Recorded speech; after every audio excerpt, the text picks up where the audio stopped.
Welcome to the first episode of Mol België, Season 14 recaps from Reality TV Warriors. My name is Michael Armstrong, and joining me as always is the Canadian who has a reputation for trying to push against it with his flap, Logan Saunders. Good afternoon. And the guy who is holding in anything he has inside him right now while we podcast, David Bindley. Good morning. Good morning. This is inevitably going to be one of our longer episodes of the year because we have not spoken in 6 months. I was going to say that. It felt like it had been about 6 months. It was last week of October we recorded the end of Historians when you were horrifically wrong because it was pre-Renaissance, even. It was a few days before Renaissance. And Renaissance was a season. Mid. Yeah. I mean, lots to say about it if we ever decide to do it for Historians. Love the fact that Anna Marie came back. Also love the fact that we'd already decided we weren't doing it because we would have had to try and skirt around how Logan knew both Anna Marie and Hardwick. Love the fact that Kim came back. Actually quite liked Meryl. I thought she was a lot more palatable as a contestant than as a mole. Even Yora didn't annoy me nearly as much as a contestant than as a mole. Nathan, however, terrible mole. Mm-hmm. Better than your Rowan, though? I mean, it depends who you ask, because obviously, as we discussed during Historians, weird Malota opinions that all the male moles are better than all the female ones maybe stinks slightly of Survivor 50 style misogyny, but that's not for us to really touch upon. Venom 26 so far, halfway through the season, has been fine. All the places are kind of blurring into one. It feels like they had the idea for Tanzania and then sort of didn't really know what to do with it. Yeah. It does feel like another pot drain's coming, even though obviously they spent €3,500 this week. It feels like they're probably not going to get much more than the $6,500 they've currently got. Yeah. A new record low for the Vidum pot? It's Well, an annual tradition. yeah, Renaissance was the new annual low because that was barely 5, wasn't it? Oh, right, because of the episode 1 twist. Yeah. Celebrators we touched upon during Historians. Easily my favourite of the UK ones. The second one is filming any day now, apparently, because Claudia's been doing interviews going, oh my god, I know who's going on it. What? How would she know? She's just teasing everybody. Apparently she had to get the producers to tell her 2 or 3 times because she couldn't believe some of the names they got this time. Craig David. I don't even know who the rumours are. I think Tom Hiddleston was rumoured at one point, because he is a fan of the show. There is an Oscar winner on the cast of Taskmasters 23 as well, apparently. Not that we'll know who that is for another year. No. I've got a feeling it might be Emma Thompson. I think the strong theory is actually that it's whichever one of Flight of the Conchords was in London a few weeks ago. That would be quite the get. Yeah, because one of them, I think it was Brett, was in the UK not too long ago, and presumably, given that Alex is talking about the fact that they've got an Oscar winner on UK 23, that person has just filmed. Yeah. So they can actually start talking about it now. In other Traitors news, UK 4 was shite, and I don't care what anyone else says. And we are less than a week away from Quebec 3, and I don't know whether you know that, Saunders. Yes, because I posted on the Quebec page when they announced the cast, I think. And then a few of the contestants started following me on Instagram. Oh, nice. Yeah. Yeah, it's next Monday, I think. So, Unfortunately, given the timings, unless we get subtitles before we record next week's episode, I'm probably not going to be able to watch it for a few days because of editing. At least they only do one episode a week with Traitors Quebec. Very true. Anyway, we're sort of skirting around the inevitable preamble bits. How was your time off, Bindles? I'll start with you because I know you'll have less to say than Saunders will. Will I? Probably. Well, I went to Tasmania. Yep. Home of Marion or whoever it was that Logan did not guess a single time. Yep. Surprisingly not bad. That is the Tasmanian Tourist Board slogan. It is. Surprisingly it really not is. bad. Really not shit. It really is. Like I sort of used the first Australian season to sort of plan where I was going. Yeah. And I ended up visiting sort of like about half of the challenge locations that they did. And then sort of taking photos and using that as a clue for historians. But I was surprised sort of how small Hobart is, because supposedly it's about 250,000 people. the center of Hobart is maybe 3 blocks, and they are not big blocks. Like they did a challenge in the final episode, which was basically like a treasure hunt. So you had to go somewhere and get a list of these 6 items, and then try and work out what the items are, go and take photos of them, and then bring them to the finish within 2 hours. They had 2 hours to do it in a car, and I think I could have walked the distance in about an hour and a half with all 4 items myself. Like they started at the docks, and then one of the list was a block away in like a park, and then sort of 4 of the items, which is all they needed to pass the challenge, you could have walked to within 5 minutes of that park. Like it is not a big city at all, but like really, really pretty in like centre Hobart. It's just very tiny. I went up to the top of Mount Wellington as well, which was the one they had to cycle to the top of. They gave them 3 hours. I'm sitting there on the bus because I am not cycling up that mountain. And by the time I got to the top, I'm like, not even if you gave me 3 days. Like it's sort of quite steep roads, sort of very narrow, rocky roads. The bus was constantly sort of tilting over. It was sort of that uneven. Get to the top, and I thought, it's a nice overview. It makes sense to, record a video for the reveal of historian. Just being like, hey, this, we're here, but we're not here. We're doing Iceland and Spain. And I thought, it'd be a nice view, sort of look over the edge of the mountain and see Hobart. Managed to get up there on the foggiest day in about 6 months. So by the time I got up there, it was 4 degrees. You could not see 2 meters in front of you. The fog was that thick. Like, looked really sort of otherworldly. It's just, couldn't really record a video. Well, I tried. Yeah. But like you struggled to like speak loud enough to be heard over the wind. And I end up stuck up there for an hour and a half because it's like a shuttle bus. It sort of runs up and down, and you can hop on, hop off all day. But there's only like 5 buses a day, and there's like an hour and a half between them. And I just missed the first one while I was waiting for the fog to clear. So I basically ended up stuck up there in really cold, really sort of foggy, shit weather for an hour and a half, waiting for a bus, trying to record a historian's announcement that I never ended up like actually releasing.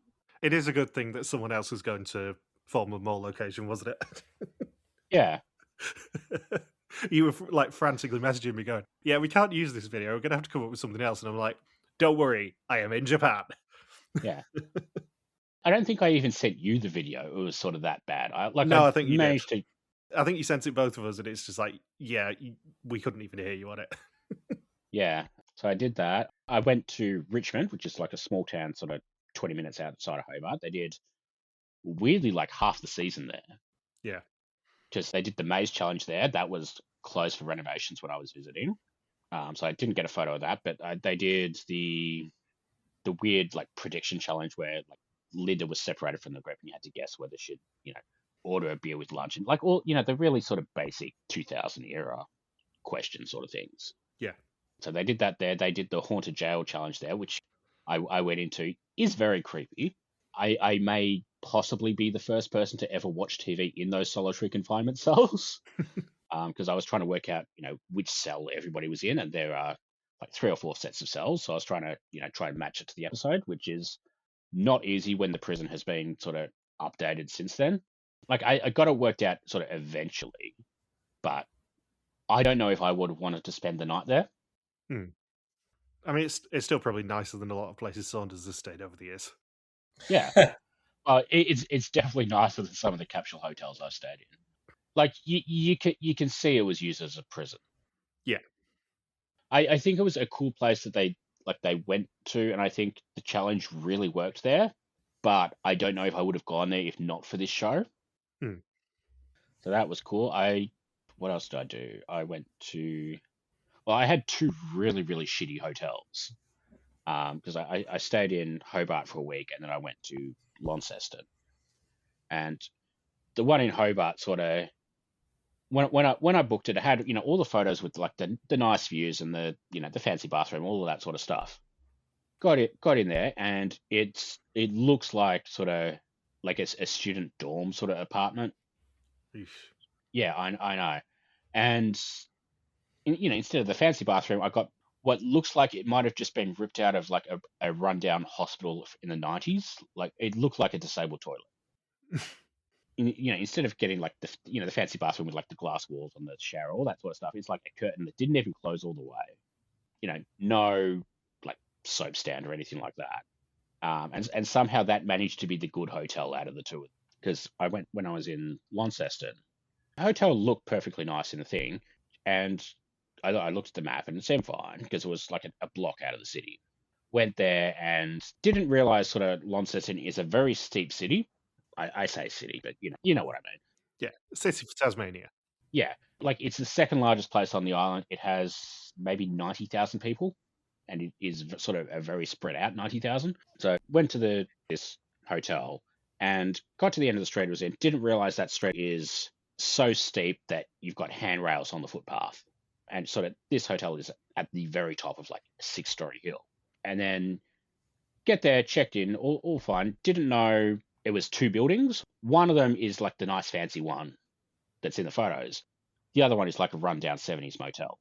And I ended up in the 70s motel one, obviously, which, was fine. Like once you got into the room, it was fine.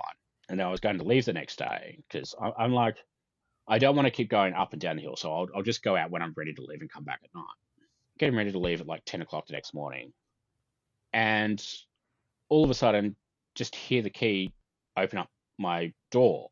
And I'm like, they told me this was like one of those hotels that sort of, because of their commitment to the environment and all that sort of stuff, they don't do housekeeping unless you order it. And I'm like, I'm only there for 3 days. You can make the bed when I leave. Like, it's fine. But like when you're half naked getting dressed, you don't really want to hear the front door of the hotel room opening up. So, and I'm thinking, well, how do I make it sound like people are in here? So, I left the TV going while I was out because, basically it was the only thing I could do. And when I say, like, when I got back to the room, I don't think anyone has ever been so happy to hear a repeat of Seinfeld. Like, Launceston was fine. I don't need to go back to this hotel, between the rundown and maybe break in, maybe like room service just coming in without knowing. I don't know. But, not an ideal first night in a new city. Yeah, so there's like a lot of weird stuff in Tasmania. I went to Mona, which is like, it's supposed to be like a fancy museum full of like wanky art that some sort of rich asshole bought. And a lot of it is just not great art.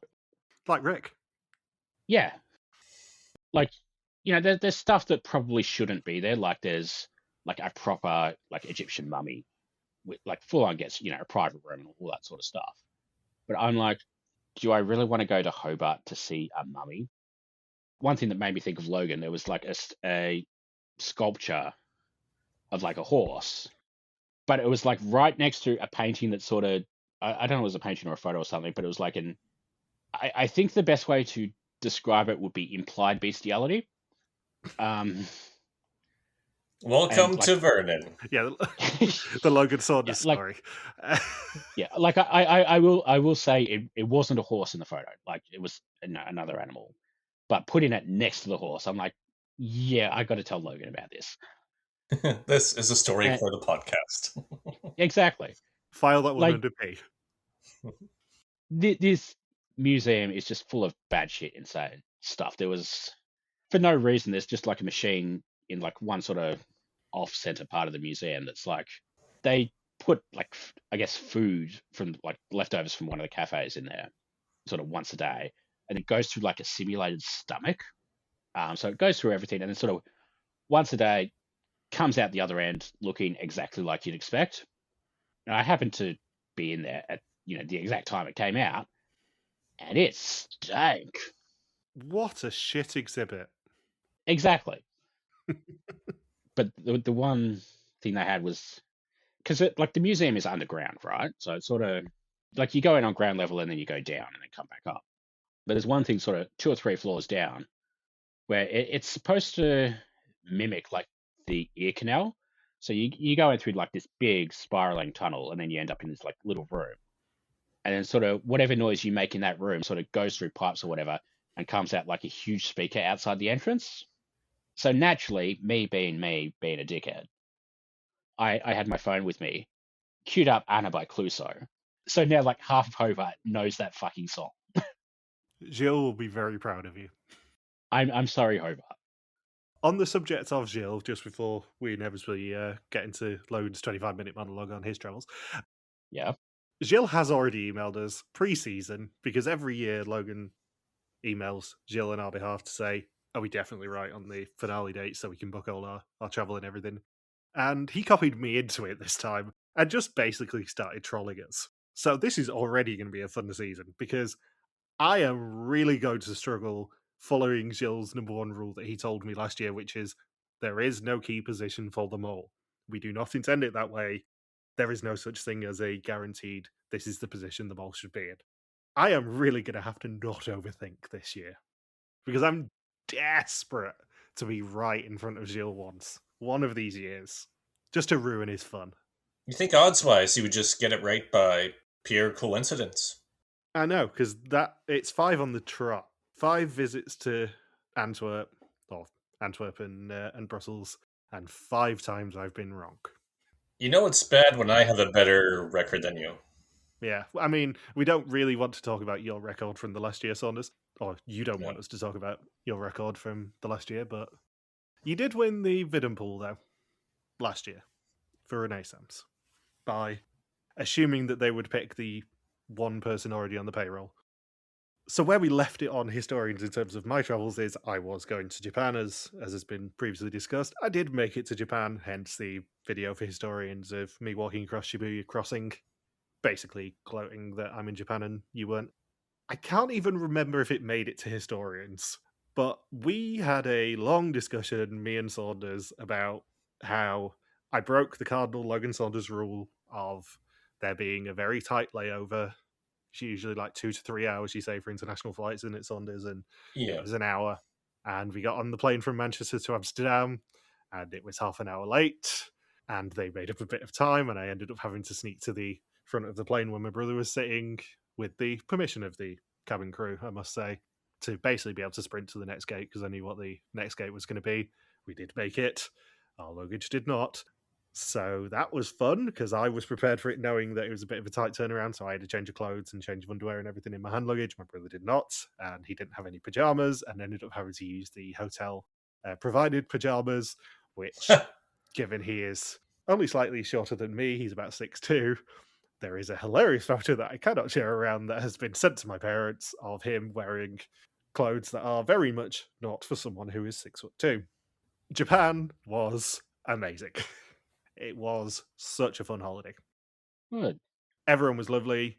We had, it sounds weird to say this, but you know what I'm like with food anyway, but we had one of the best pizzas we've ever had in Hiroshima. The hotel that his work paid for at the end was one of the nicest hotels we've ever stayed in. It did not look that nice on the internet, and it was amazing. It was very, very posh. And yeah, a good time had by all, apart from the fact that KLM kind of got in my bad books on the way back. I love how you go on holiday and have pizza. I went on holiday and ate a camel sausage roll. Oh, I mean, you should have seen this pizza. It was ridiculously, it was ridiculously cheap anyway, but it was just this like little pizzeria near the Peace Park in Hiroshima, and there's only like 6 tables in the entire place, and it was homemade everything. All the toppings were homemade, including the bacon, which was delightful. The owner slash waiter demanded that you ordered everything in Japanese, because she gave you a crib sheet on how to order things in a restaurant in Japanese, and she was lovely. She also, before you got your bill, brought out an atlas of the world, and you had to sign where you were coming from, because Oh, that's pretty cool. unsurprisingly full of Brits and Australians. Yeah. If you do end up ever going to Hiroshima, Saunders, I will tell you where it is, because it's well worth a visit. I know you don't necessarily want pizza on holiday, but you need to go here. It was awesome. Yeah, that sounds like sounds like more of a unique dining experience globally. It was, yeah. Anyone who goes to Hiroshima that I know now gets that recommendation. I have already recommended it to one of my friends who was in Hiroshima not too long ago. I have been thinking about doing Japan, but Yeah, Japan is loaded with Australians at the moment. I mean, tell me about it. We didn't basically hear any other Brits for the 2 weeks we were there. We heard a lot of Australians. You will always hear Australians, Yeah. especially if you're near a ski resort. Mainly because the Japanese yen is still very weak at the moment, so it's a very affordable holiday. Yeah, going to Japan at the moment and seeing Australians is a bit like going to Spain and ended up in a British themed pub. How did I know you were going to end up making an SNL reference? SNL UK has surprisingly not been as shit as I expected. Anyway, back to KLM being dickheads. So we were on the train back to Narita on the way back, and bearing in mind KLM had already got a little bit of goodwill from me with me being able to move to the front of the plane. I accidentally left my cap that I flew in the overhead locker on the flight out, and we managed to get it back with the luggage as well, which was fab. Could not fault them for that. We were on our train back to Narita, and I got a text and an email off them saying, yeah, your flight to Amsterdam's a bit delayed, and we don't think you'll be able to make the connection, even though it's a lot less tight than you want on the way out. So we're going to send you back via Helsinki tonight in 12 hours' time. We got to the airport and basically said, no, we're not, because I'm back in work tomorrow. Kind of need to be back home. So we got back onto that Amsterdam flight, and KLM have in-flight Wi-Fi, so you can use WhatsApp, and I was contacting the customer service, trying to find out if we could still make our connection to Manchester, because it was the very last flight of the day. It was like 9-10 o'clock at night. And literally as I was about to get an answer, we flew over the Arctic Circle and the internet cut out for 6 hours. And bear in mind, this flight is like 13 and a half hours long. It is by far the longest flight that I've had to take in one go. I was knackered. I did not sleep on either flight on the way there or back. So I was absolutely dying on my feet anyway. And I'd already paid for extra legroom on the way back because, 6.5, and because they'd moved us off that flight and back on, I did not get my extra legroom. Luckily got the refund for that. We did end up getting that Manchester flight, but I had like 6-7 hours of unnecessary stress not being able to contact them, because obviously the cabin crew couldn't help. It was only customer service who could have booked us back on that flight, and they didn't even tell me. I got rebooked onto the correct flight, and the only way I knew about it was because I had to ask the cabin crew what was happening, and they said, oh yeah, you're already on the next flight. And I'm like, well, why does no one fucking tell me these things? So long story short, I am still flying with KLM to the Belgian finale, because there is no better option, unfortunately. But they were not in our good books on the way back. We had an amazing trip to Japan, and then, yeah, KLM just kind of dicked me around a little bit, in summary.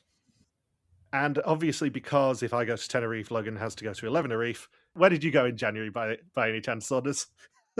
Yeah, I also went to Japan. Shot gas horror, you didn't even book it when I'd already booked it. But no, can't have me stealing all the Japan references, can you? Yeah, the old Japanuary 3.0, my third visit to Japan. I spent about a few days in Tokyo. Still found things to do in Tokyo that I hadn't done before. Went to a cool samurai show where it was like dinner and theater. Also went to the Samurai Museum and won a shuriken throwing competition. So that was pretty neat. Hit the bullseye a couple times. Beat the other Westerners there. And the past couple Japan visits, I went to this Tokyo Skytree, but I switched it up this time and went to the Tokyo Tower from Vidum. I did not. I gave up counting the steps to Tokyo Tower after about 30 or 40 steps from the metro station. Thought, I don't think I'll be even close to the correct number. And then, let's see what else. Then did some of my other favorite things in Tokyo. Oh, and I also went to I went to Shibuya Sky, the other major observatory in Tokyo. So now I've done the 3 major observatories in Tokyo. So it's fun to scratch that off the list, so to speak. And I also went to Okinawa for a few days. I had an awesome time in Okinawa. I befriended a guy who he came up to me. It was near the Uriso Castle ruins in Okinawa. And he was the main editor for a Japanese classical music magazine. And he was a big baseball fan and had traveled to 110 countries. Oh, So wow. we wanted to take a few pictures together. He wrote down his email, so I tried to email him the pictures, but whatever email he tried to give me, I haven't been able to figure out the exact email address, because each time it always comes back as delivery notification failure. So, yeah, so I was a bit bummed out about that. And Then I went to Taiwan. I went to Kaohsiung this time, hung out with some monkeys at the overlook in Kaohsiung near one of the temples. That was a pretty fun experience. And then I went to Palau. You did? Yeah. So Ooh. I went to Jellyfish Lake and did a couple days of snorkeling all around Palau. How many Pringles did you eat? 0 Pringles. Yeah, they do sell them in the store though, but it didn't indicate any Survivor trivia. It was funny Oh. referencing Survivor when I was there, and then some of the locals were like, "Oh yeah, I remember when they were here 20 17 years years ago. Yeah, I guess Micronesia was filmed in probably would have filmed in 2007, aired in 2008. Yeah, Something like that, it would have it would have aired in spring of 2008. So yeah, they would have filmed there in 2007. So yeah, we're talking 18, 19 years at this point. And the pretty much the only main bar in the country, they had a variation of the Survivor logo on their wall. So they still acknowledge that Survivor filmed there. And I did a 6-seat Cessna flight flying over the country where they did a 45-minute flight. And the pilot even said, "Oh, that's Oolong Beach there." Oh. That's the cursed beach. No one goes there anymore. Yeah. And while I was gone, back home in Vernon, a man became famous across Canada for engaging in sexual activity with a horse. Right. Let's just say Saunders is bringing this up so me and Bindles can't. Because it was a man while he was out of the country, if you know what I mean. Yeah, I framed him. For all the jokes that we make about this, and it is not just us, can I point out, because in Jill's trolling email, he also made a reference to you having sex with horses. For all the jokes that we can make about this literally happened in Vernon. Yes. And now I want to say at least twice a week since then, there's somebody posting one of the rant and rave saying, "Oh, what happened to the guy who banged a horse?" And all the comments are just horse puns. Yeah. And then I told my friends about the running joke on the podcast about the horse. So the last time I was over at my friend's house on Thursday, there's been like 20 jokes about me and horses. Oh, good. I'm glad we're spreading. And if anyone's wondering what happened to him, he's in a stable condition, but the jury voted nay to convict.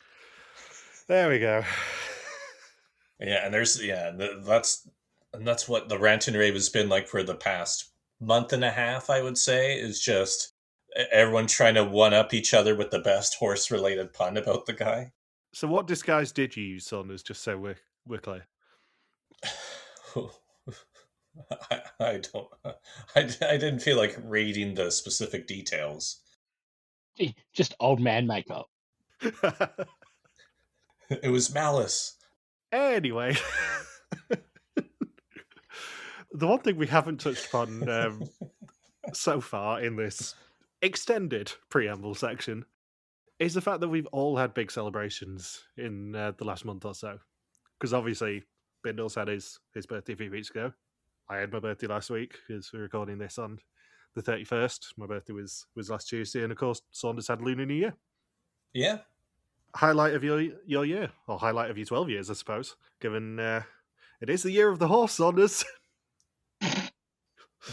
And to be precise, the year of the fire horse, which, to be fair, is what happened at the pharmacy when they found out about the horse.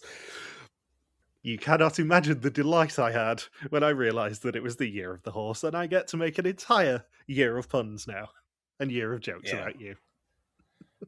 That won't get old quick. Maybe that's why the guy in Vernon was banging the horse. Maybe he's just celebrating. It was his way of doing Lunar New Year. Yeah, it was for good luck or something. I don't know. I don't think he was thinking that intricately about what he was doing. Maybe he just goes through all the zodiac animals every year. Yeah. What year? What animal year is it next year? My ox is broken. Well, you should have used more lube. Oh, and I last week I just came back from Guatemala. You did?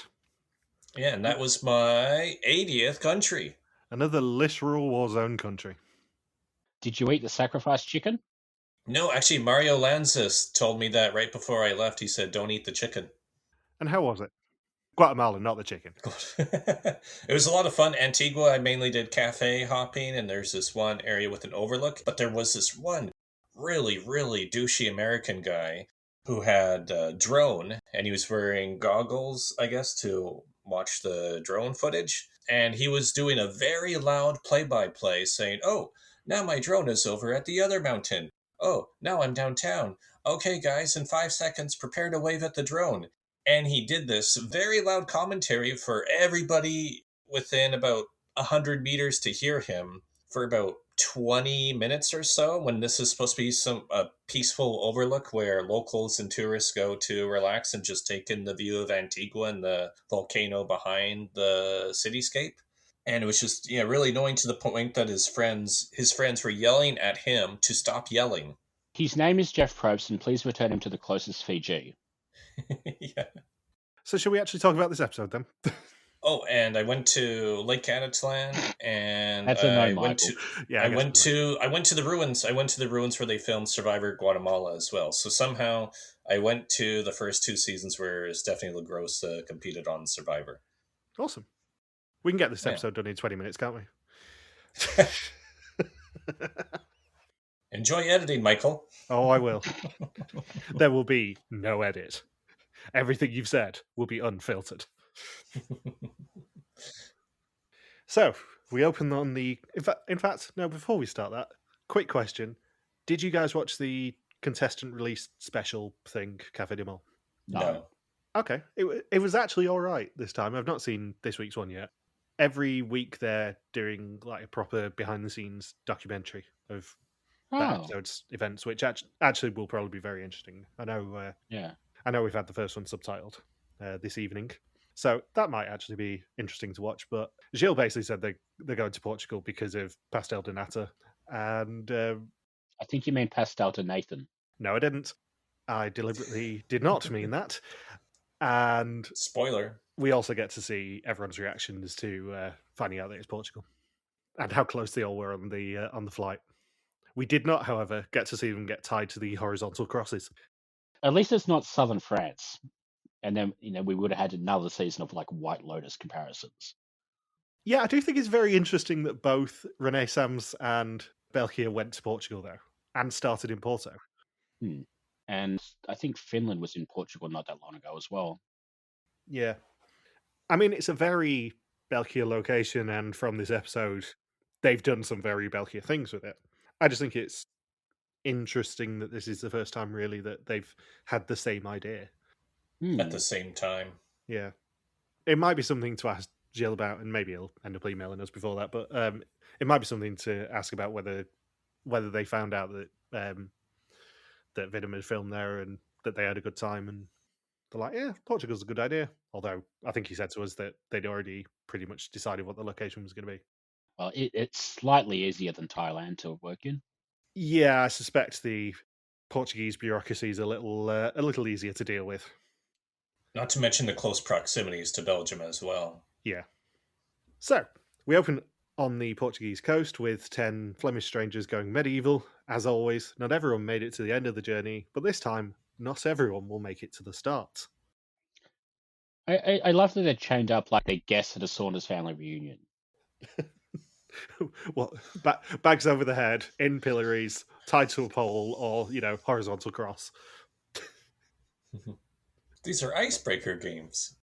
Even Michelle was like, give it a rest. Yeah, Michelle's watching us saying, I have one question. Where are the oubliettes? Michelle's just sat there like taking notes, just going, how can I make it meaner? And then we got the preview for next week that explains that perfectly. Yeah. It's funny that just every Belgian season premiere, though, it always starts with them blindfolded or tied up to something or buried, or where they're just really disoriented for the first challenge. I'm starting to think that this might be someone's kink.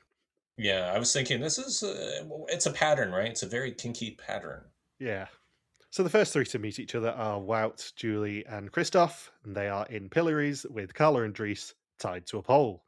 The other five, Maxime, Isabel, Abigail, Maïté, and Vincent are horizontally crucified. My favorite thing with Julie is that she's blindfolded so she can't see. And then when they remove the blindfold, her hair covers her whole face, so she's just as blind as when she had the blindfold on. Maybe it's a clue, Saunders. Maybe she's the mole. Top of the suspect list. I'm in a tunnel already. Within like the first 90 seconds of this episode, we had two separate people be like, I'll give you a kiss later, because they were tied up. And I'm like, I really feel surplus to requirements here. So they are stuck in a fort on the island, but the hunt actually begins on the mainland, and they're not all guaranteed to make it there.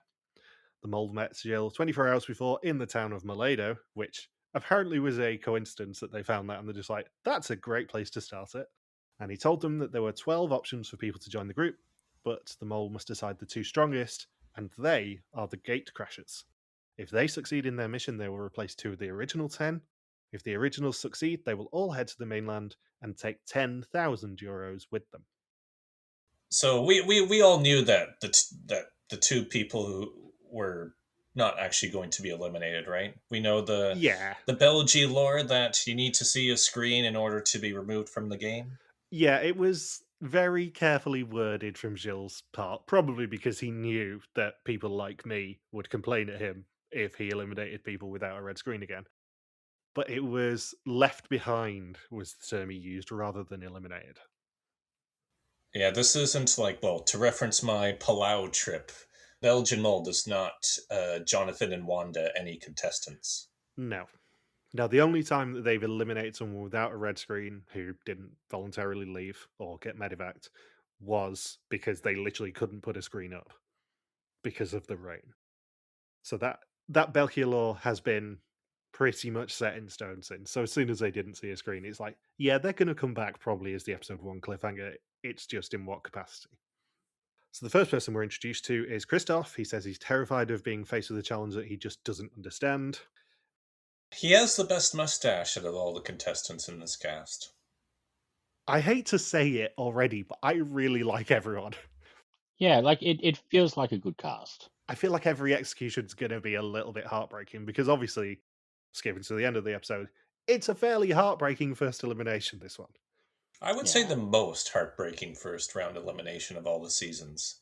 I know you basically said that Maïté is the sort of biggest character to go home first since Grease Jill, and I agree with that. So to begin facing off against the intruders, they must first free themselves to give themselves a better chance. The pilloried three must find a way to turn on a tap to float keys to release themselves and Calla and Dries from their bonds. The Crucified Five must tell each other about themselves, beginning with Maïté and her hobbies. She goes looking around houses, pretending she's from a rich family. And to be fair, that is a cracking hobby. Yeah. It's actually quite a common hobby. That's why on Canadian cable television, there's a whole channel just dedicated to house renovation, house relocation shows, and you just won the lottery, so you get to build your own house. There's so many house-related shows on TV, so I'm not surprised that someone's active hobby is just to find really fancy homes. Yeah, snooping on like Rightmove and stuff is a very common hobby in the UK, I would say. Because everyone's just a bit nosy about other people's houses. I mean, when it's the 3rd anniversary today of me buying Harmstone Heights, and the first thing that my aunties did was find out how much I paid for Harmstone Heights, because they're nosy. And they've never specifically had this conversation with me, but I already know that they know how much I paid for Harmstone Heights, because, they just couldn't help themselves. Yeah, they went to the city records? No, because I bought it from a new build company, it was listed on Rightmove. So still for a few weeks after I bought it, it showed how much the asking price was for the house. I didn't pay the asking price for the house, spoilers, because they gave me 5% of the deposit. They paid for it because it was one of the new build perks. But yeah, they know how much the house was worth when I bought it. Because I'm from a very nosy family. So after a minute of their speeches, they are silenced, and of course they're silenced in the traditional way, i.e. a man dressed as a medieval executioner stuffs a rag in their mouths, and they've just kind of got to sit there and be silent. I do wonder how it works after people were released, because there's at least one of these where the person talking was released. I presume they were just told to shut up. And they have to answer a question on that person's topic.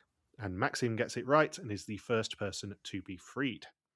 The intruders get to fire a flaming arrow each minute, and if they hit 5 targets with the arrows, they will block off the exit, and anyone left inside will not be able to compete against them for their spot in the game.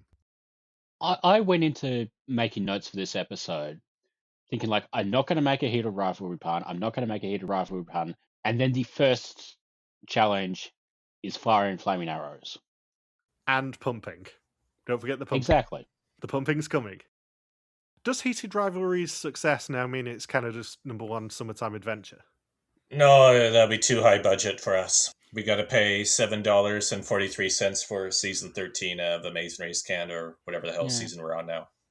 I don't Season think 12. even Amazing Race Canada's using that tagline anymore. It was always my favourite joke. I think they have used it fairly recently because it's just so jingoistic.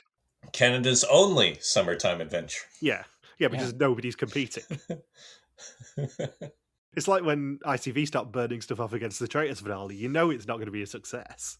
Or indeed, ITV putting anything up against Maths Australia or Maths UK or Second Married at First Sight, which is coming this year. Like, you know it's going to lose. So Carla and Dries realise that their pole is actually a pump, and that if they pump up and down in a definitely not phallic motion, then water comes out of the pipe. And the Pilloried 3 have gutters to direct the water towards the floats. And in the banner for the episode, I love that we have the ironic shot of Christoph getting waterboarded whilst wearing a jumper that says fountain. Because Didn't even notice that. Yep, that's mainly why it's the banner, is because the irony of that just really tickled me. His reaction to getting sprayed in the face is obviously hilarious, but the fact that he is also wearing a jumper that says fountain just really kind of pushed it over the edge for me. The next introduction is Julie, and she says she thinks she could be good as the mole because she can subtly make things fail, and she's naturally very clumsy. And Vincent is the second to give his speech about sports, and Abigail is wrong about what he thinks the weirdest sport is, which is cyclocross. Which is a very valid answer despite what the group thinks. Yeah. Interesting that this is mentioned, because something that comes up in the pre-season Café de Mol in the introductions is that Dries went to school with a guy called Wout van Aert. Do you know who that is, Saunders? Wout van Aert? Yeah. No, I do not. He is a very famous Belgian cyclist. He's only, he's early 30s. I don't think he's much older than me, but he's a very, very successful cyclist. I think he also competes in cyclocross, which is why I bring this up. And Gilles described him as one of his sporting heroes in the discussion after that. Huh. So yeah, there is actually a cyclocross connection in this season. All those cyclocross references, if they do any more during the season, it's just going to go way over my head. Yep. And that's why I asked about whether you knew who he was first. Yeah, Vincent gave terrible answers talking about what sports he plays, by the way. Well, I think it's very interesting, this sort of a question coming up, because it is usually part of one of the first couple of challenges. And it's almost invariably linked back to what they discuss with the producers during the casting process and when they're sat in that room. Yeah, like he had no clue. He just said, "Oh, I played tennis for a couple of..." Like, you have to know, it has to be something that can be quantified or measured or a specific superlative. Not, yeah, I played tennis for a couple of months. I've did a little bit of jiu-jitsu and I sometimes ski. Like, how is that going to be worked into a question, Vinny? I think you'll find he did jiu-jitsu. No, not jiu-jitsu. Yeah, I think that's the Flemish. I was thinking, does he just not know how to say jiu-jitsu, or is that the Flemish translation? I didn't know which one. He didn't do it enough to know how to pronounce it, I think. Yeah, jiu-jitsu. I'm very aware when I say these things that obviously they go through months of casting process and all that sort of stuff, and it's very hard to remember what you've actually discussed with the producers. Yeah, I'm like, well, yeah, you have 60 seconds to recall. Oh, wait, well, okay. And also you are kind of horizontally crucified in Portugal and know that a weird man in a leather hood is going to stuff something in your mouth like it's one of Bindles' nights out. But I mean, we've all been there. I have not. I get that there's a lot of pressure in there, But if there's something odd that you said or something memorable that you said, it's probably going to come back in this sort of a challenge, is what I would say. I wonder how many times already you'll throw in the "it is a kink" soundbite. I don't need to, because you know that's the subtext. And on top of that, the new one that you did during Historians, it is another kink. So a second target is hit as Julie gets free. Wout is the next to get an introduction. His dream was to go line dancing in America, and his sister arranged a flash mob line dance at his wedding as a surprise for his wife. I have so many questions. Spoilers, I'm absolutely going to ask him to show you how to line dance at the finale if he's there, Saunders. To quote Hermes from Futurama, these answers only lead to more questions. Yeah, I have so many questions, and they all end in the two words, the fuck. This might be one of my favourite contestant introductions ever. He wasn't even just line dancing in general. I think it was specifically the Jessica Simpson line dancing from the "These Boots Are Made for Walking" music video. He does a slut drop at the end. I know. I'm like, to whoa. the camera. You're not a female Australian DJ on Survivor. You can only imagine the producer's eyes lighting up when he says that, and they're just like, right, can we shift the chair and table out of the way? And can we get him to do it without music, just in case we can't get the rights? Not that we normally care about that. Clear the chairs from the room. He's going to violate them.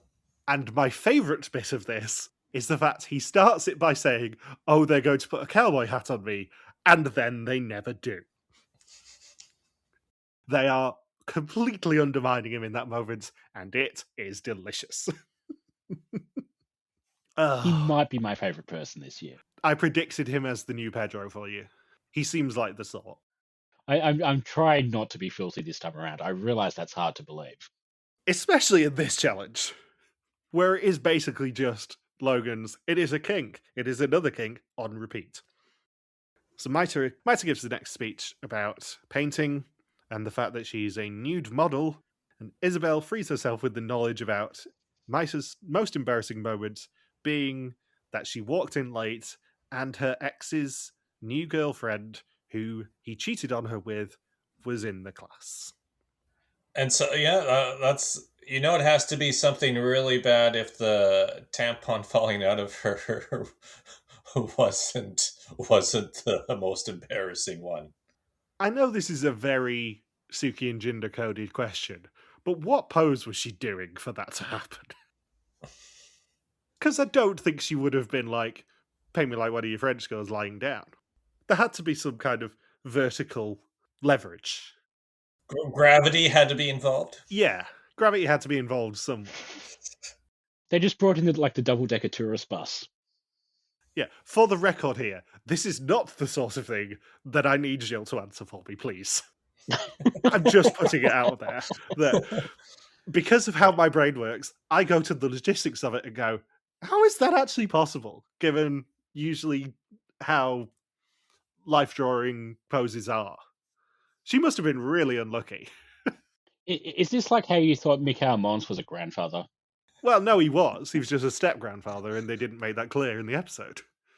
I stand by that not being an inappropriate thing to say, because they did not make it clear that he had stepchildren. Can you imagine if she had made the final three? So we are two dudes who have an English language podcast about the mole. So we watched the premiere, and we had there's something we wanted to ask you for months. I don't know whether it is the fact that I am older and wiser as of last week, but I'd like to think I wouldn't have asked that question at the finale, but we both know that I would. Well, you're older than you were last week. Yeah. I mean, in COVID years, I am now in my 30s. Also, I think for the first time in the 12-year history of this podcast that the word tampon has been used. I'm pretty sure it is. Also, in terms of history of the podcast, this is season number 60. I meant to mention that. It's a lot of seasons. It is. Yeah. And our 11th Belgian one. Yeah. Anyway, back to another one of my favourites, Isabel, who, if she makes it towards the end, I'm going to be delighted. She frees herself with that knowledge, and she is a banker and has a level of professional discretion, but if someone tells her that they go to parties where everyone has to take off their underwear, that doesn't fall under it. She's going to tell everyone. I think they call it a commando convention. I will defer to your knowledge. Because, as we well know, that's what being Canadian is all about. Carla and Dries then try and negotiate for one of them to be freed third when Christoph gets freed from his pillory, and they decide that they trust Carla more than Dries. Dries says he's had a lot of bad luck in his life. He has a birch allergy, so he's allergic to loads of things, including apples. So he had an allergy test to find out exactly what he was allergic to, and the answer is everything, because he was actually allergic to the glue that they used on the patches. Another hilarious story. But also, from a production standpoint, probably a bit of a nightmare. Yeah. The first contestant to die from a Benadryl overdose. Maïté is then freed with her knowledge of Isabel's demented cat, as a third rope is burned, and we get introduced to Abigail next. She is obsessed with the soap, the bold, and the beautiful. And Maïté, Isabel, and Maxim run to the exit, leaving Abigail and Vincent behind, strapped to their crosses. As the fourth rope is burned, the other group decides to leave Dries behind and also head to the exit. And those who get to the exit then see that they have to leave two people behind with oversight, and they pick Maïté and Julie. Do you like this challenge? The last part is the one that I had Professor Umbridge with. Yeah, like, I liked the individual parts. I think the last part was the weakest. I don't think it quite comes together as a whole. I think it was difficult to win for the group. Yes, Yeah. very difficult. And obviously knowing that everyone still stays in the game and all that softens the blow a little bit. But I do think it was maybe slightly harsh to strap the Mol books to the beach, for example. I know they didn't want someone just kind of doing a complete wave around and getting all 10 in once to make it too easy. But I feel like it was basically unwinnable the way that they did it. Well, number one, the archers were way too close to the contestants. That was a ridiculously close shot after they already had extensive practice from the first half of the challenge. Where it's not like it was the first. It's not like they were trying to figure out the bow and arrow at that point. They had already burned through 5 ropes successfully, so that's plenty of time. And too short of range. And the fact that I think the other major change they should have made to the challenge, which I have a feeling production probably regretted, is that once you successfully take 2 Mol books to the podium, that person is out of the challenge. It would have worked way better if the person was still active in the challenge and could take another turn. Because the idea is, they've had to run so much. Are they going to be out of breath or run a bit slower? So I thought that's what the format of the challenge was. And then when Jill says, "Oh, by the way, who was it that successfully made it to the podium?" Carla. Yeah, that they just say, "Oh no, she's already out of the challenge." I was thinking, so they made this way, way too difficult, in my opinion. Yeah, I presume the range thing was because they were on the beach and they expected crosswinds and all that sort of stuff. But they were still way too close. Yeah, and the fact that there were two archers, right, as well. And they didn't have, from what we understood, there was an infinite supply of arrows that they were allowed to use, as opposed to, they only have, say, 10 or 15 or 20 arrows or 30 arrows to use in the challenge. It just seemed like they could just keep going rapid fire, and it just made things way too easy. It felt like almost like what happens in Dutch Mol over the years, where there are certain challenges designed as if production wants the money to be kept out of the pot. And unfortunately, just because of the way that the very end of this challenge was structured, it felt like it was one of those times where they didn't want the 10,000 euros to be in the pot. But I don't think production was intending that. It was just the challenge didn't play out exactly as they hoped it would at the end. And that's why it was like, that person's out after one shot. One person only brought over 2 journals. And in the words of Grant Bowler, the other 8 journals and the 10,000 euros goes begging. Yeah, I quite like the first bit of the challenge, not the actual people being strapped down and stuff, but it's basically the same sort of opening challenge that they tend to have of everyone being in a predicament of some description and not everyone being able to get out before the time limit expires and all that sort of stuff. I just sort of wish the ending was slightly different. Yeah, because what is it, Canary Islands? Or what's the one, or was that Germany? That was Germany with the invader twist, right? Yeah, this is basically the same style of challenges, the Sicily opening one, for example, as well. Yeah, I feel like those invader challenges were structured better than this one at the end, where it felt like each side had an equal chance of winning here. After the first two people go to try and retrieve the journals, you think, yeah, this challenge it was over even before it began. Yeah, I mean, Wout tries his hardest to get the remaining 8, but at that point he's kind of screwed. So the intruders meet each other the night before, and they are called Yanis and Yana. The others must save the 10 Mol books on the beach to guarantee their spots. If they rescue all 10, they'll win the 10,000 euros, and Yanis and Yana will be left behind. If they eliminate all of them before the Mol books are saved, they will choose their Mol books from the remaining ones, and whoever those belong to will be left behind instead. As the Overwatchers, Maïté and Julie have a board showing which Mol book is whose, as they are all anonymously numbered. I like how Maxime just says, yeah, you two are lying to all of us, and we know it. Yeah. Every single person said that.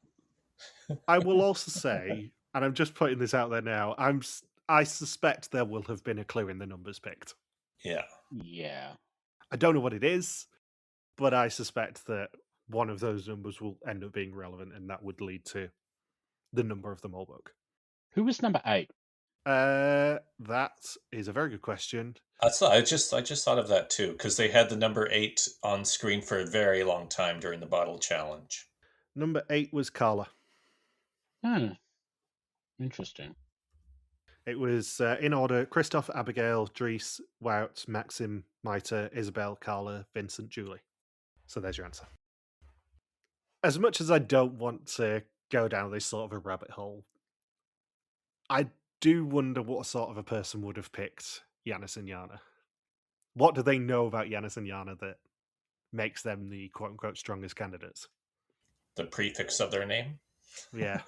I don't think it's amusing that they did pick two people with very similar names, but yeah. What sort of a person would be intimidated by those two if it's not one of those two? Would be the question I'd ask if I was in the game at this point. Yeah. So to eliminate the originals, Yanis and Yana must hit them with rounded arrows, and to add to the fun, the books are clipped to the ground. Isabel is the first one to go out, but she gets nothing. Maxim is then sent out and he manages to get the first one. He gets the second one unclipped, but then gets hit. And he says a lot of the time he sees things on TV that are huge achievements, and he thinks that it can't be that hard, and he thinks the same about mole challenges.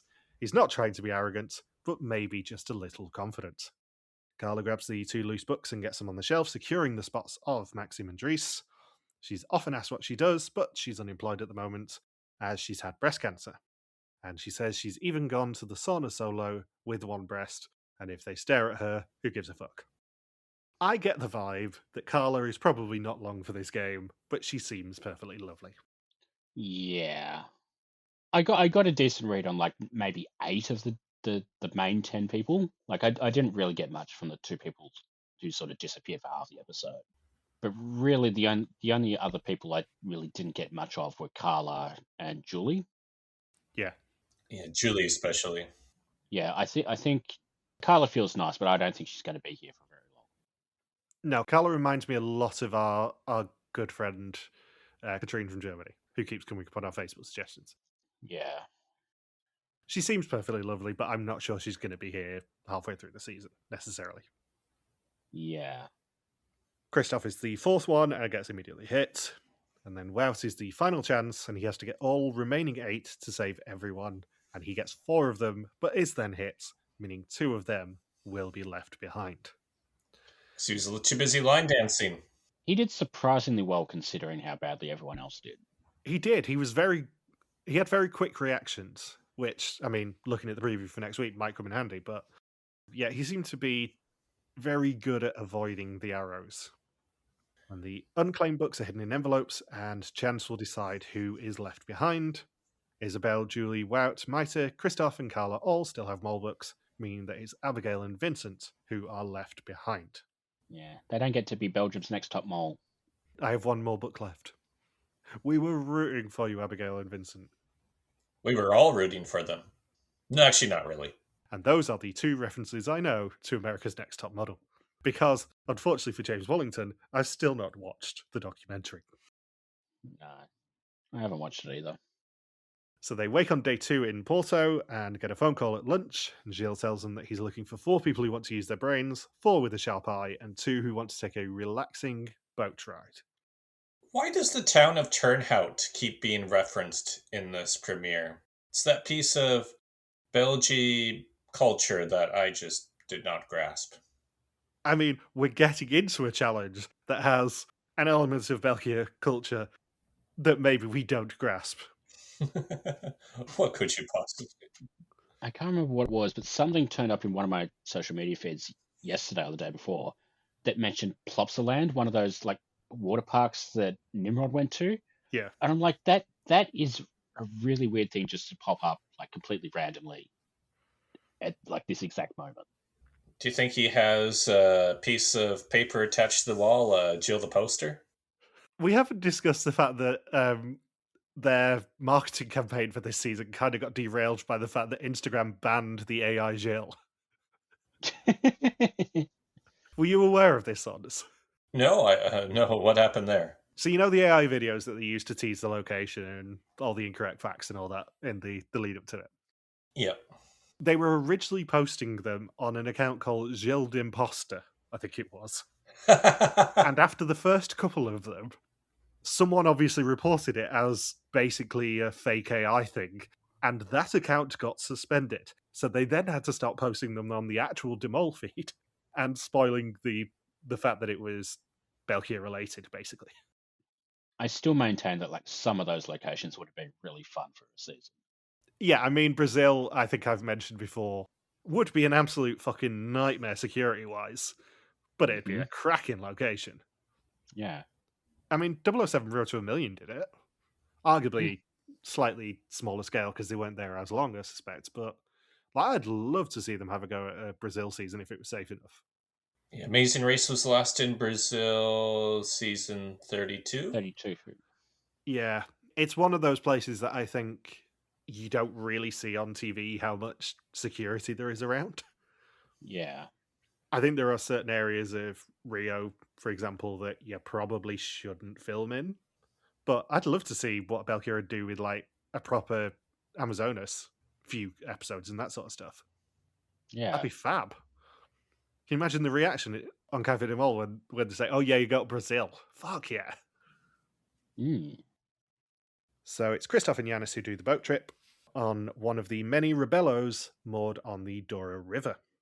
They will be sailing through Porto with ports and have to pick the correct bottle from the 9 on the boat that they were served at lunch.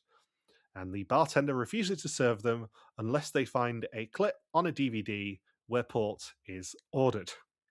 I have been reliably informed by listener Elijah that FC de Campeonen is basically Belgian Seinfeld, by the sound of things.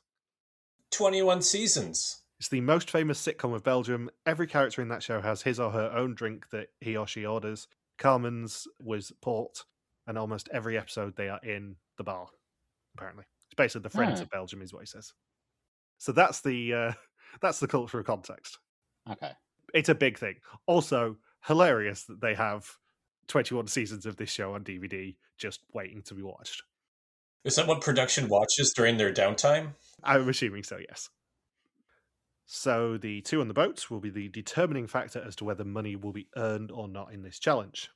The 4 who use their brains, Wout, Maïté, Dries and Julie, must use special helmets to catch port in glasses on top of those helmets for some of the stakes of the challenge.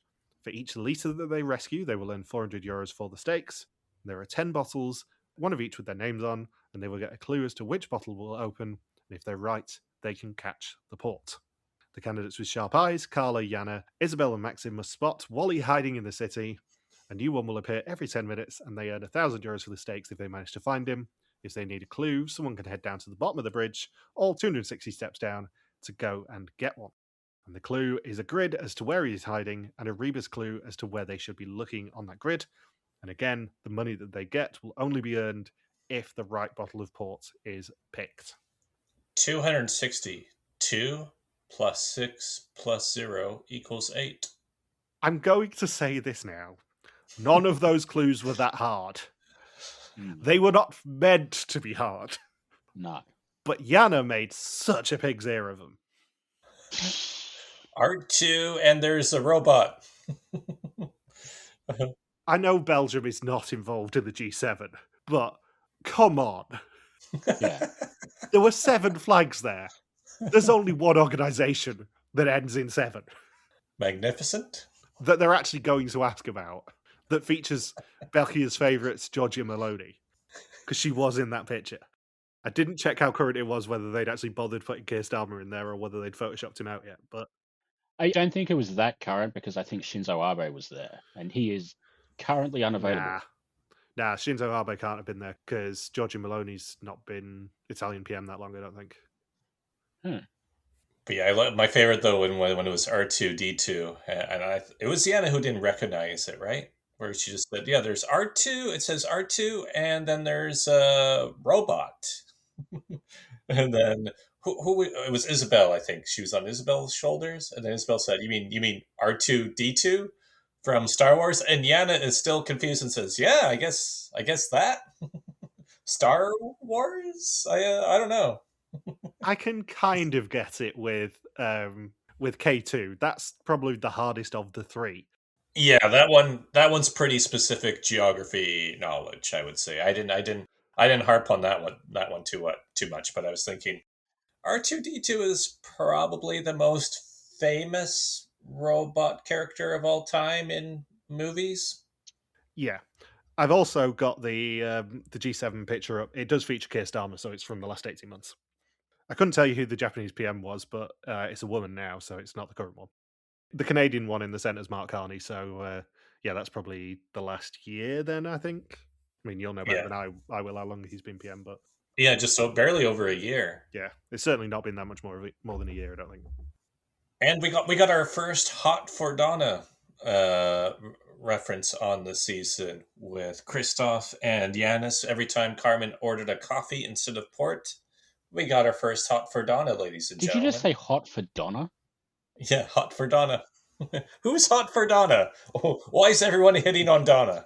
Who's hot for Donna, Saunders? Eric Foreman? Fuck you, Logan, and fuck you, Donna. I love how we never actually acknowledged what that was about. And we're going to... I'm not going to explain it? No, we're going to continue not acknowledging what that's about. Speaking of which, the guy who's tied into Hot for Donna retired from online gaming because of how upset he was. He probably spent too much money. He couldn't afford it anymore. Yeah, he would have spent up to 30. Well, if everyone took him up on his offer, he would have lost 35 USD. I know, he just couldn't afford to keep having that happen to him. But in all seriousness, Eric Foreman is hot for Donna. But yeah, I'm still blown away though with Yana saying, "Yeah, R2 and a robot, weird looking thing. What the hell is that?" Yeah, the clues certainly went in order of easy to hard, I would say, because it was the R2D2 one, then it was the G7, and then it was K2. I think you can kind of have an argument for not knowing that K2 is the second highest mountain in the world. Yeah, Yana is 33, but I don't know anybody in there who's in their 30s that wouldn't know R2D2. Yeah, I think R2D2 is a big miss, and obviously she got kind of saved by Isabel saying it's a robot, it's alphanumeric, it's probably going to be R2D2. Yeah, but yeah, it's like she had no idea. Like it was as if it was some very obscure piece of foreign pop culture when she saw it. Yeah, I feel like they were almost as confused by that as I was confused by Yanis once auditioning for a Sound of Music musical and then getting put off by a didgeridoo for some reason. That was one of my favorite parts of the episode. I saw people on the ground with didgeridoos, and I rethought all of my life's choices. I thought these can't be the sort of people I'm around. Yeah. Yeah. I couldn't decide whether the funniest bit was A, getting Australia and Austria mixed up, B, not noticing that somebody else had gotten it mixed up, or C, pronouncing didgeridoo wrong. Like, he says it about 3 times, and every single time it's didgeridoo or something. Like, I'm just completely baffled. And you know what else I think we can confirm about Yanis is he has never been to Japan because of all the Australians. Yeah. He does not seem like he's the sort of person who's been around Australians before. No. He's the anti-Senna. Yeah. I will also say, Yanis looks nothing like his picture in the official profile pictures. Every year there's somebody who doesn't look like their photo at all. Yeah, his hair is a completely different colour. I don't know what they've done to his profile picture, but he does not look like him.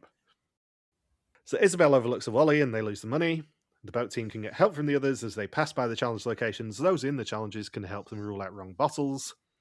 For their side, Wouse and Dries have to run to the bridge before the boat gets there, and there is a board with 3 of the wrong bottles listed on it. Luckily, the boat boys hear them just in time. Carla overlooks a second volley, but then they start to look for the boat boys. They hear the correct information and rule out another 3. And Pascal gives them one final dilemma. She will rule out any false bottles that they want for €500 per bottle from the stakes.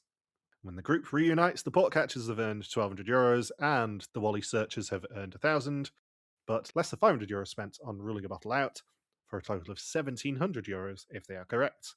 And they picked bottle number 8, so earn €1,700 of 6,000 for the challenge and €1,700 of 16,000 for the episode and season so far. I was surprised how strong of a reaction the group had to Christoph and Yanis sacrificing €500.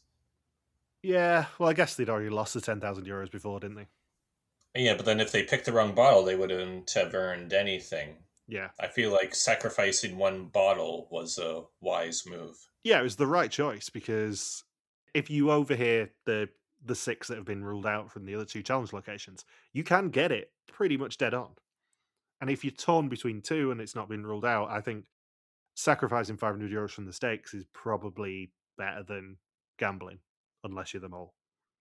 Especially with how drunk they were by the end of that, because at first, when they were watching Belgian Friends, they weren't laughing whatsoever.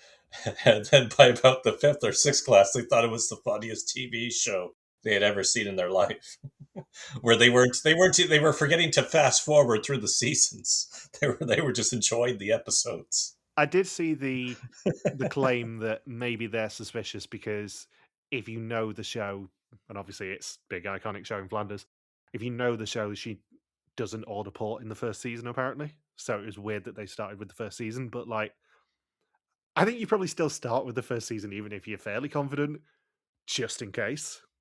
That thought went through my head too, because the second season of a TV show is always drastically different from the first. It's always the most significant change. Yeah.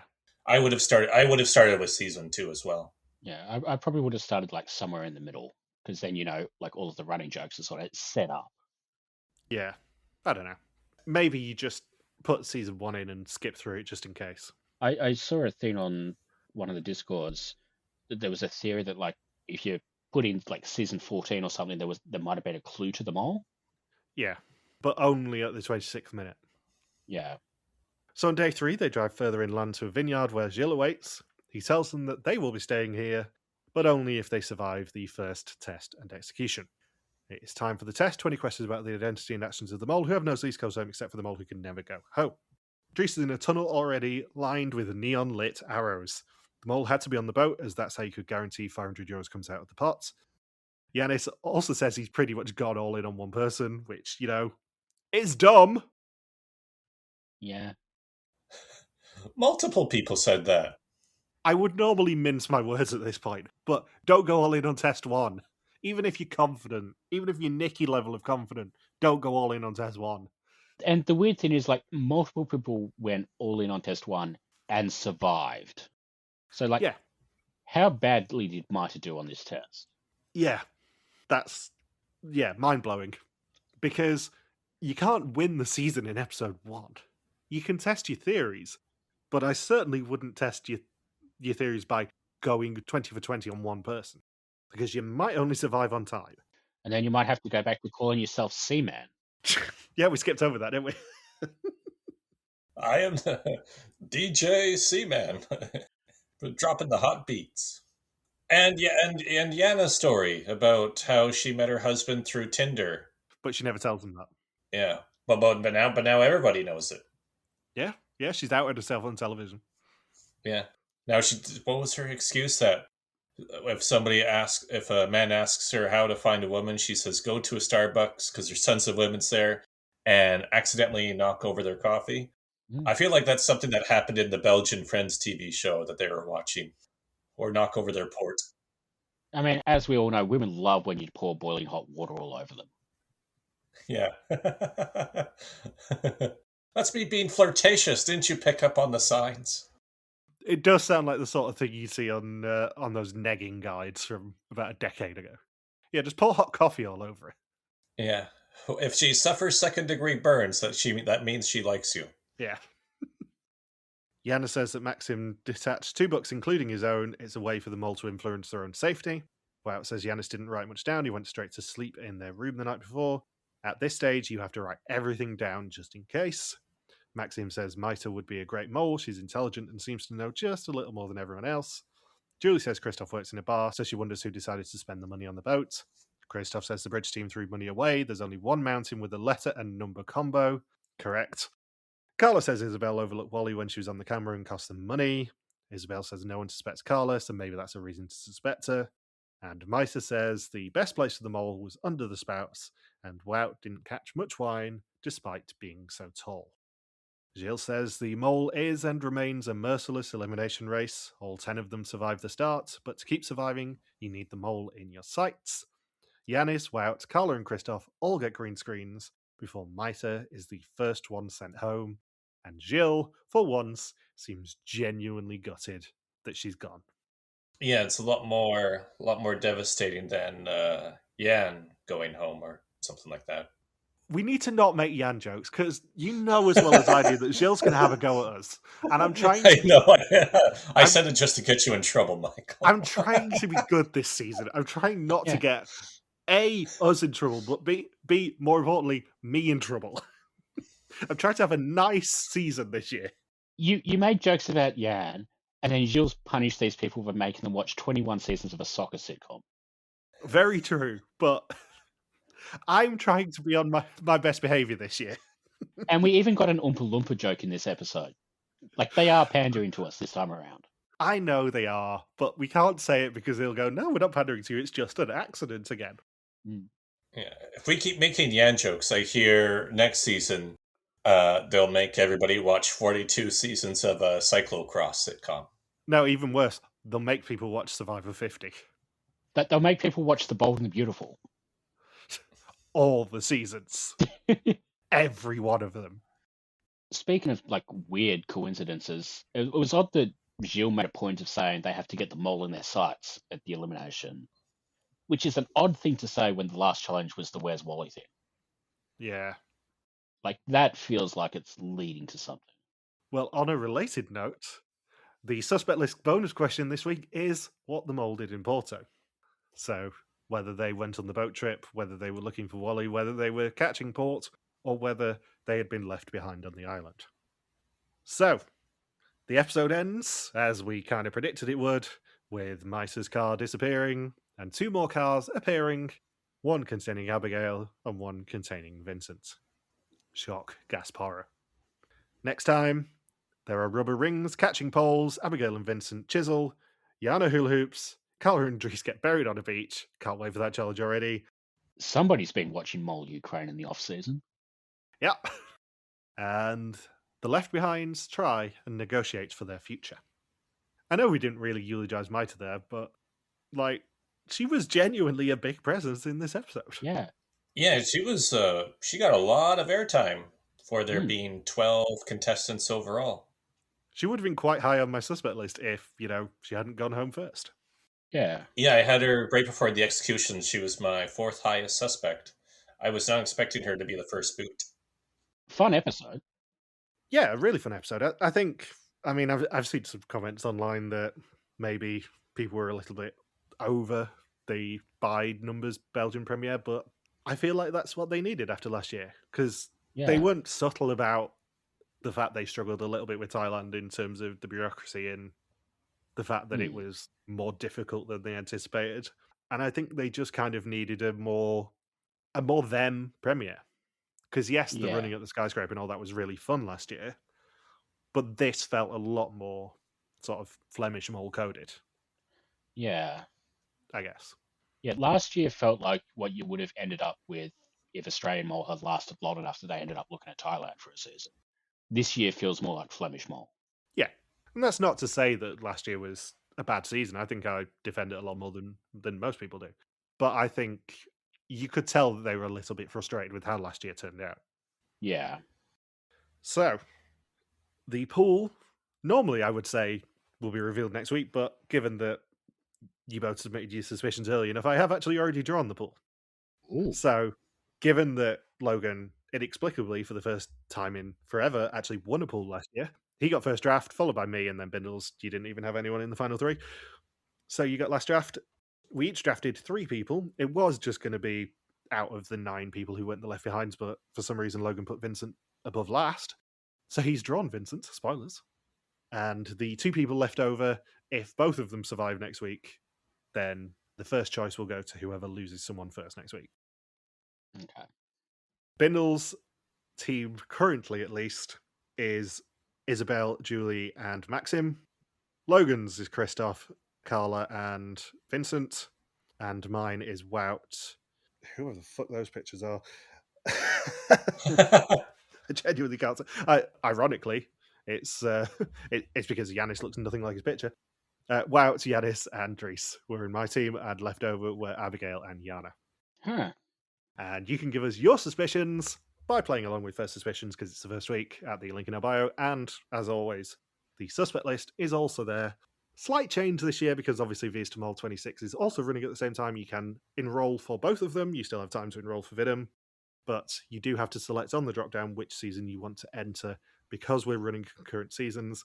I am going to have to try and do the questions on separate days just in case the email system breaks with it having to send so many. But yeah, you can play one or both of the suspect lists at the link in our bio.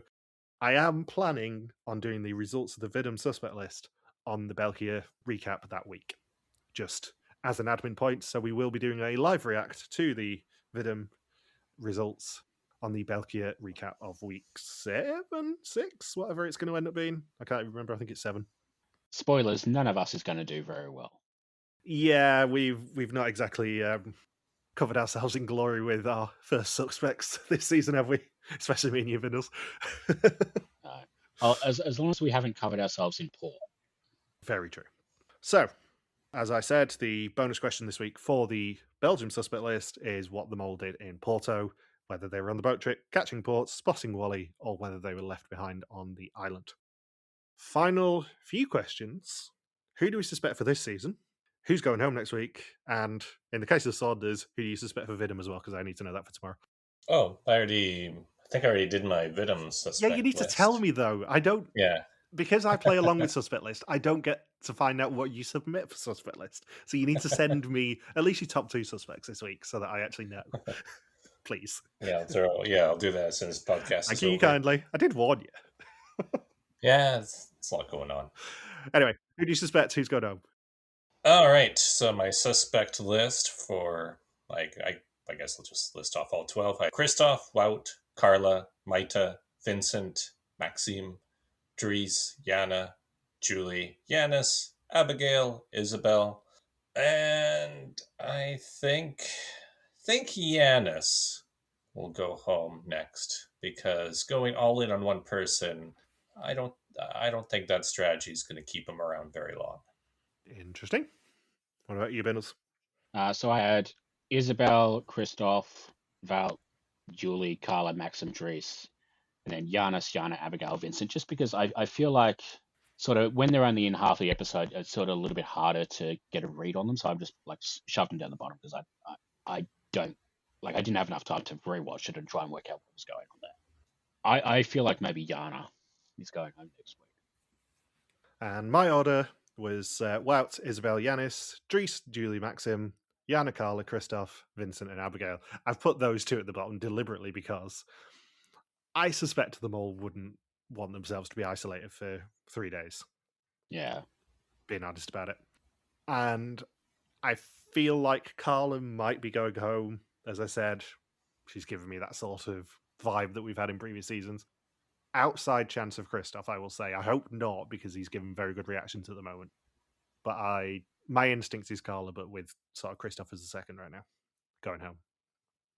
Because it is likely to be a double elimination next week.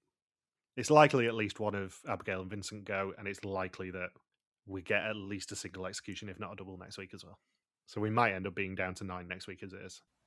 Anything else to say about this episode? It was fun. It was. I enjoyed it. I will also say, fuck you both for this episode being so long. You're welcome. Because it is now I April. shortened my travel stories. It is a brand new month we've been recording that long.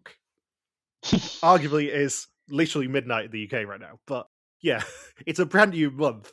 I'm going to have to go change my calendar. It's been that long we've been recording. So, thank you for listening to our first episode of Mol België Season 14 recaps of the season. We'll be back next week to continue the hunt for the newest mole in Portugal. Don't forget you can contact us on pretty much every social media platform that isn't TikTok, where we are RTV Warriors, or you can email us and contact at rtvwarriors.com. You can also support us on Patreon at patreon.com/rtvwarriors. Thank you as always to the Legion of Subtitlers. We will see you next week for episode 2. Peace out and just chill till the next episode.